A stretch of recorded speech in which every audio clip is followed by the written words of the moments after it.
L'échange que vous allez entendre est un entretien épistémique. Il s'agit d'une conversation asymétrique dans laquelle on s'intéresse à notre interlocuteur en lui posant des questions. Au travers de celle-ci, nous cherchons à comprendre les raisons qui motivent son avis. L'objectif principal de cette forme de conversation est de passer un moment agréable et mutuellement enrichissant. Dans 15 minutes, à tout à l'heure. Salut Lompochi. Salut. Comment vas-tu? Très bien, merci. Et toi? Moi, ça va, tranquille. T'es déjà venu sur les lives? C'est la première fois? T'es tombé dessus par hasard? Non, je crois que je suivais une personne et puis j'avais vu une fois une intervention de Russell, mais je crois qu'il n'était pas dans ce live-là. Mais j'ai plus trop souvenir en fait. Mais je sais que oui, j'avais suivi des lives qui étaient des thèmes qui étaient intéressants, voilà.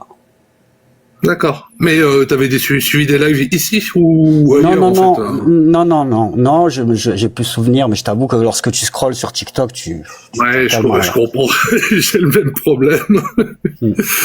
Est-ce que tu veux que je te fasse un rapide résumé de comment ça se passe ici ou c'est tout bon pour toi? Si j'ai suivi un peu comment ça se passait au préalable, il y a aucun souci, mais si tu veux, je veux bien, oui, il y a pas de souci. Tant que ça me laisse 15 minutes, il y a aucun souci. Mais oui, ça va. Je les compte pas dedans, non. Mais des fois, c'est bien parce que les personnes ont. Puis ça fait un rappel pour tout le monde. En fait, globalement, ce qui va se passer, c'est que, voilà, je suis là pour essayer de comprendre pourquoi tu penses ce que tu penses. Et donc pour ça, je vais juste te poser des questions. Je vais aussi résumer pour m'assurer que j'ai bien compris. Et puis à la fin, t'as des questions à emporter. Voilà. En gros, très rapide, c'est ça. Donc, est-ce que ça te va déjà? Oui, parfait. Ok, écoute, super. Et donc oui, tu disais que le sujet en fait t'intéressait. Je te laisse développer dessus. Alors oui, effectivement, le sujet m'intéresse très très profondément et d'ailleurs juste pour rappel, pourquoi je demandais qu'Appel reste là, parce que le sujet de l'IA en fait c'est un sujet qui a pris ma vie en fait. Parce que bon, je pense pas que je sois de la même génération qu'Appel, je suis dans la quarantaine, et là, depuis 1 an, je me reconvertis totalement dans l'IA, parce que comme il avait décrit auparavant, ça va tellement vite, et puis entre parenthèses, là, si vous voulez, même je peux mettre la caméra, parce que j'ai posé la question à la dernière LLM gratos de Google, la GM4, et lui, il est en train de me répondre, donc je suis en train de lire ce qu'il me dit par rapport au sujet, en fait, puisque je conforte mon intelligence humaine, que j'estime, moi, après ça, on peut dire tout ce qu'on veut, je pense que l'intelligence humaine surpassera l'IA, dans l'imagination, la créativité, mais dans les tâches, courantes, les interconnexions des neurones ne pourront jamais surpasser en vitesse et en résistance comparativement à l'IA. Voilà, ça c'était c'est une chose que je voulais vraiment appuyer parce que alors le danger de l'IA pour basculer, moi je dirais et même si vous permettez, je peux même mettre la caméra si vous voulez, je vous montre ce qu'il y a écrit à l'écran. Non, mais en fait, moi, c'est plus pour comprendre Mais en fait, non, je pense pas que ce soit un danger pour l'humanité, comme ont été les révolutions. Les différentes révolutions dans l'histoire de l'humanité. Je veux dire par là, la révolution paysanne a apporté son lot alors pas de danger, mais de pertes dans l'évolution de l'humanité, c'est-à-dire la perte de conditions de travail, etc. Puisque c'est le sujet du moment actuellement, hein, puisqu'on parlait des tertiaires, oui. Moi, je peux le dire de ce que je vois des études, oui, beaucoup de jobs, de travaux, de métiers situés dans le tertiaire vont disparaître. Effectivement, c'est réel. Donc après ensuite, la révolution industrielle également a apporté son lot de pertes d'emplois. L'internet également, et là on arrive à l'intelligence artificielle. Ce qui se passe avec l'intelligence artificielle, c'est que personnellement, je vous dis, c'est phénoménal ce que ça va induire en termes de pertes dans la vie courante des gens. Là, je parle de la vie courante des gens, je parle pas de l'humanité en tant qu'espèce. Je comprends bien. Si tu permets, je vais essayer parce que je m'ai déjà dit beaucoup de choses et je vais essayer de résumer plus rapidement possible. Donc déjà, tu me disais que déjà tu t'appuies aussi sur l'IA pour. Alors tu m'as dit pour conforter. C'est que je dis. Tu m'as dit tu m'as dit ça, si j'ai bien compris. Et je pourrais revenir dessus, mais tu me disais aussi que voilà, pour toi l'IA en fait ne pourra pas surpasser dans la création l'être humain ou un tas de choses comme ça. Mais que par contre pour des tâches courantes, effectivement, on ne sera pas capable de surclasser l'IA. Mais voilà, pour des tâches courantes. Et t'as pris un autre exemple. Enfin voilà, t'as dit autre chose que donc pour toi c'était pas un si grand danger que ça, et que c'était beaucoup moins dangereux que différentes révolutions, révolutions agraires ou agricoles. Voilà, donc plusieurs révolutions, et qu'il y a quelque chose en fait dans l'IA, c'est qu'en fait, comme toutes ces autres révolutions, elle a fait perdre beaucoup de métiers en fait. Parce que tu me disais même dans l'agriculture a fait, mais la révolution agricole a fait perdre des emplois et un tas de choses. Est-ce que déjà j'ai bien résumé? Oui, alors révolution industrielle successive dans l'histoire toutes voilà. les révolutions. Oui, voilà, c'est pas tout compris, hein, mais j'avais oui, bien tout compris. à fait, oui, c'est ce sens-là dans le danger pour l'être humain, dans le sens de sa vie courante, son travail, son job. Effectivement, le travail en soi, voilà. Ouais, mais voilà, je l'avais bien compris. Mais donc ma question, en fait, si toutes ces révolutions ont fait perdre des emplois, comment expliques-tu qu'en fait, alors qu'on a une population qui est largement supérieure à ce qu'il y avait au début de la révolution industrielle ou de la révolution agricole et un tas de choses qui ont fait perdre beaucoup d'emplois, comment expliques-tu qu'en fait, on ait encore plus d'emplois finalement, si tu comptes, que ce qu'il y avait il y a rien que 200 ans? Puisqu'on est beaucoup plus nombreux. Quand tu dis plus d'emplois, tu parles en termes de population, mais parce qu'il y a des emplois qui se créent. Bien évidemment que voilà, et tu vas avoir par exemple lorsqu'un paysan bascule et par l'éducation, par la formation, je vais dire un cadre supérieur qui a un job qui lui permet de pas s'occuper de sa famille, ça va créer des emplois induits en fait, ce que je veux dire. Il y a des destructions et il y a des créations. Il y a des créations. Maintenant, après le niveau de salaire et le niveau de vie, il ne sera peut-être pas à la hauteur de ce que peut espérer l'homme en général, le salarié en général, oui. D'accord. Ok, c'est plutôt. C'est un exemple, hein, c'est un exemple comme des sous-traitances, oui, non, je comprends bien. Voilà. Non, je comprends bien. Et je sais pas. Alors du coup, sur cette révolution, donc à ton avis, est-ce qu'elle va faire perdre plus d'emplois, on crée plus, comment elle va faire perdre des emplois. Elle est actuellement en train de faire perdre des emplois. Elle est en train actuellement de faire perdre des emplois. Il y a beaucoup de PSE en France dans les secteurs tertiaires de l'ingénierie informatique, les data science, tout, parce qu'on a constaté qu'avec un seul modèle de LLM pouvait faire en une semaine, et c'est incroyable. Après, je vais te détailler les différentes sortes d'IA. Puisque là, on va parler de l'IA grand public, mais après, il y a l'IA professionnelle, voilà. Mais oui, ça va faire beaucoup d'emplois, ouais. Beaucoup d'emplois. Ok, donc pour toi, en fait, cette révolution de l'IA va faire perdre beaucoup d'emplois, et il y aura moins de création d'emplois que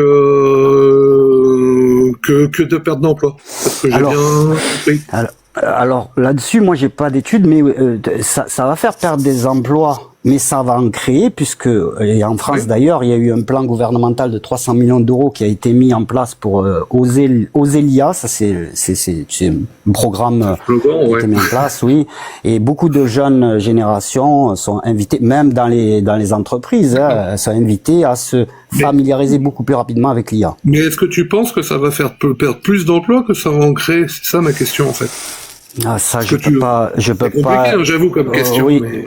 je pense pas qu'il y ait sur le moment là qu'il y ait des études qui sont probantes pour que je puisse affirmer ça.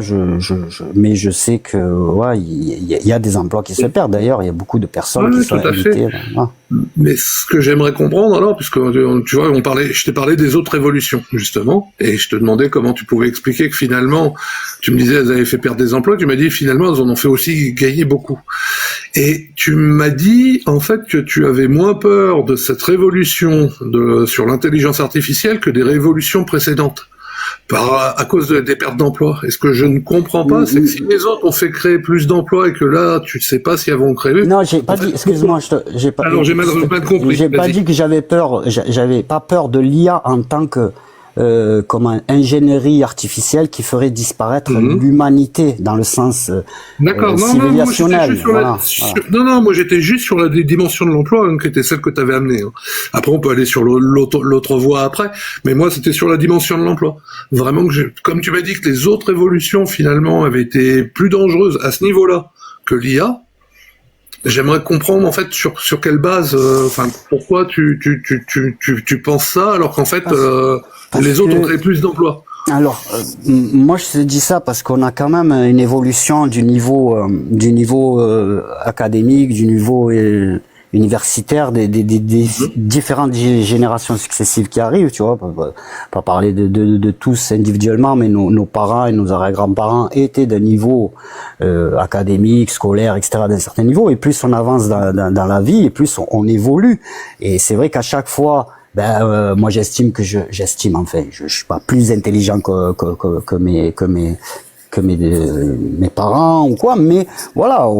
Et effectivement, actuellement, oui, les jeunes générations qui vont arriver, eux, ont été familiarisés, ce qu'on appelle la génération Z, à l'IA, tout ce qui est modèle Internet et tout, et ils sont même beaucoup plus à s'installer eux-mêmes en solo, auto-entrepreneurs, à créer des boîtes et à subvenir par leurs propres moyens grâce à l'IA, à leurs moyens de vie. Ce que nous, de ma génération en moi, on n'avait pas eu cette habitude. On a toujours été pas conditionné, mais toujours été. On a appris, voilà, qu'il fallait étudier, qu'on aurait notre job, etc. Alors ce n'est plus le cas actuellement. D'accord. Oui, donc il va y avoir des créations. Voilà, c'est juste un petit peu sur le truc combien, effectivement. Je comprends mieux. Je te remercie. Et tu me disais, oui, par contre, donc voilà, que tu craignais moins l'IA par rapport aux autres évolutions, pour qu'on a essayé d'éclaircir ensemble. Et mais par contre, qu'il y avait des risques en fait civilisationnels. Je crois que c'est ce que tu m'as dit.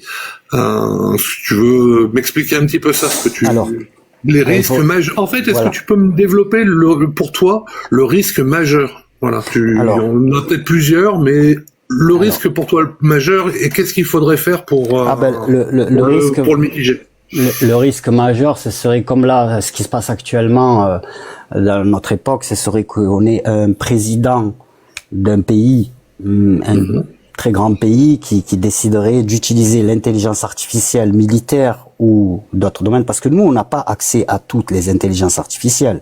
Il y a plusieurs niveaux d'intelligence. Il y a la grande public, la ChatGPT, toutes les petites LLM là, c'est excusez-moi de le dire comme ça, mais c'est de la gnognotte, quoi. C'est du pipi de chat. Hein.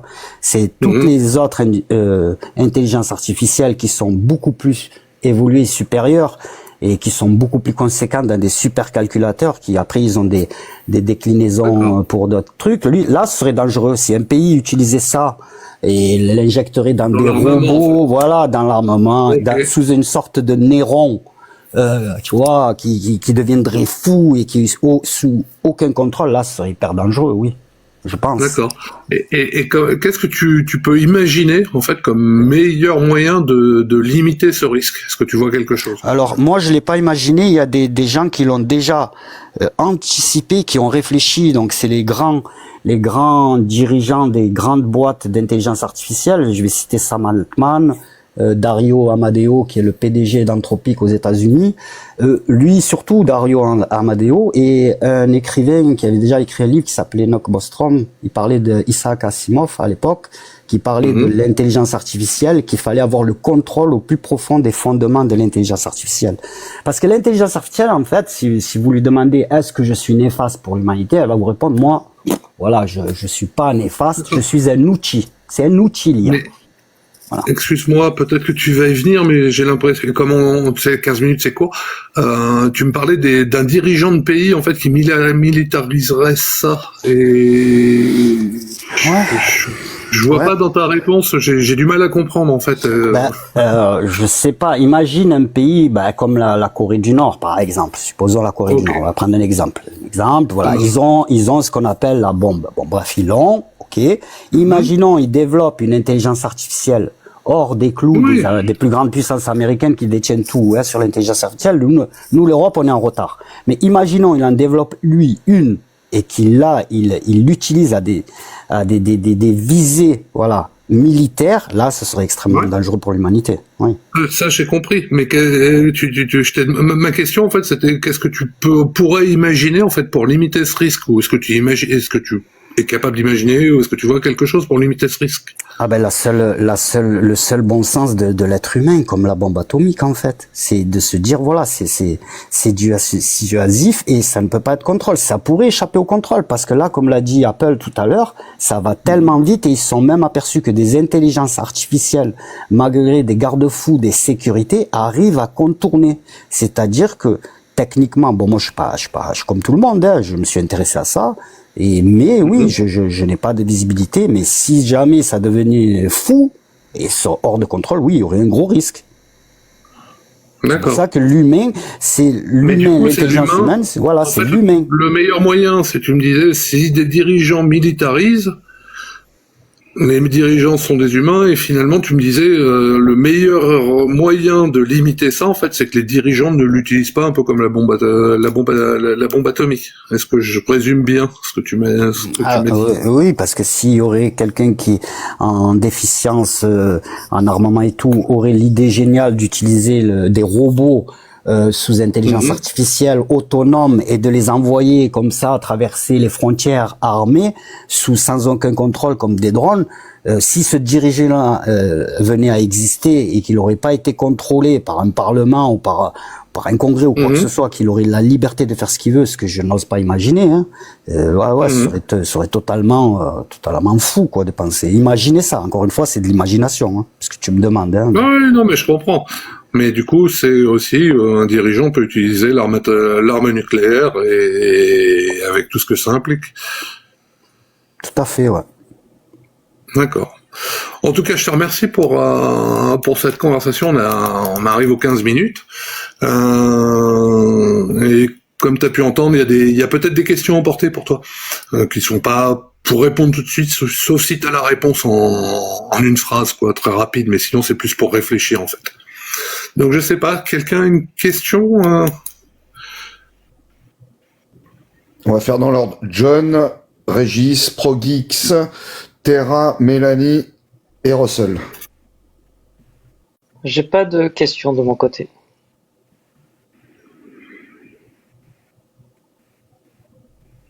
Pas de question non plus. Ouais. Si. Tu as dit que l'intelligence artificielle ne pourra jamais dépasser l'être humain. Si je te dis critères de comparaison, vitesse d'écriture d'un livre, un humain contre un LLM, aujourd'hui qui gagne? Un LLM. Et donc, c'est que tu as d'autres critères de comparaison pour dire que ça ne dépassera jamais. Quels sont-ils? Et c'est une question emportée. Je veux dire dans le contrôle et la sécurité des fondements de l'IA. Actuellement, l'IA, elle se base sur des data centers. En fait, l'IA ne fonctionne pas comme ça. En fait, l'IA, c'est juste un outil qui puise dans ce qu'on lui donne pour l'alimenter et l'entraîner. L'IA, elle est neutre. En réalité, l'IA, c'est un outil comme un outil. Donc oui, si on contrôle l'alimentation électrique, c'est pour ça d'ailleurs que les data centers sont hyper protégés et les supercalculateurs sont hyper refroidis, pompent de l'énergie de la terre, l'eau pour refroidir. C'est des choses qui sont immenses, gigantesques. Mais on peut leur couper l'alimentation comme un arrêt d'urgence, stop, on arrête tout. Voilà. Mais ok. Mais par contre, rappelle-toi, c'était une question emportée, juste pour réfléchir après. Je sais pas, Mélanie ou Terra, s'il est là, je suis pas sûr. Non, j'ai pas de questions à emporter. Je crois que Terra n'est toujours pas dispo. Ouais, mais je pense que c'est ce qu'il avait prévu en toute façon. Donc, Russell, est-ce que tu as une question? Non, parce que j'ai l'impression de me répéter un peu toujours sur la même question.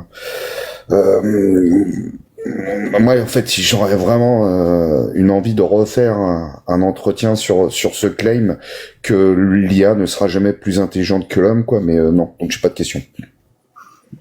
Ok. En tout cas, je te remercie beaucoup, Yampochi. Merci à vous. Conversation très sympa et c'était agréable. Et ça c'est voilà. Et toi, comment t'as trouvé l'exercice, parce que c'était en plus la première fois. Est-ce que tu trouves ça intéressant? Est-ce que ça t'a permis de réfléchir? Enfin voilà, parce que tu peux en ressortir. Ah mais tout à fait. Non, mais c'est hyper un sujet qui devrait être même sur tous les lives, parce que c'est une révolution qui est en train de se passer. Et oui, très intéressant de confronter les opinions, les peurs, les craintes, les questions des gens. Pour ma part, moi je suis essayé par moi-même. Est-ce que tu penses qu'on a confronté nos opinions? Non, pas nos opinions concernant l'IA, mais nos différentes idées, nos craintes, d'ailleurs c'est le titre, les dangers de l'IA. Est-ce que c'est un mythe ou pas? Je sais bien, mais tous les deux, est-ce que tu connais mon opinion? En fait, c'est ça ma question. Moi, je pense que tu n'en as pas encore. Ok. Donc on n'a pas confronté nos craintes et nos opinions.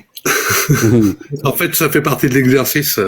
Après, j'en parlerai peut-être à la fin, si tu veux. Je me trompe ou pas? Je vais pas répondre alors que je risque de faire des entretiens. Mais voilà, merci. Je suis content que tu saches pas trop. Ça me va. Merci. Ça fait partie du truc, c'est pour ça. Mais en tout cas, je te remercie encore. C'était. Merci à vous. C'est très intéressant. Vous êtes un beau panel et très très intelligent, et merci beaucoup de votre écoute et de vos échanges. Bon, on s'est écouté en tout cas. Je te remercie beaucoup. Ouais, je te remercie. Je te laisse descendre tout seul. Je descends, ouais. Merci Russell, merci à vous tous. Et je vous écoute, je suis en bas.